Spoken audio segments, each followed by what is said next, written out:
కొంతమంది ప్రేమికులు నాకు ఫోన్ చేసి మాది జన్మజన్మల బంధం అండి, మేము అస్సలు విడిపోలేము అని జాతకం తీసుకొని వస్తారనమాట. నేను వాళ్ళకి ఇదే మాట చెబుతాను, మీ జాతకంలో ఈ ప్రేమ పెళ్ళి జరగదు అని.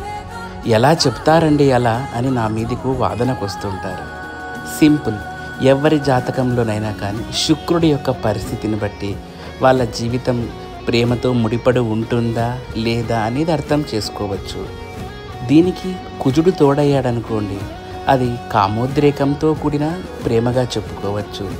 శని ఉన్నాడనుకోండి, అది ఇంటర్ రిలీజన్, ఇంటర్ క్యాస్ట్ అంటూ ఉంటాం కదా, అలాంటి వాటికి కూడా దారితీస్తుంది. ఒక్కొక్కసారి చంద్రుడు శుక్రుడు కూడా కలిసి ఉంటారు.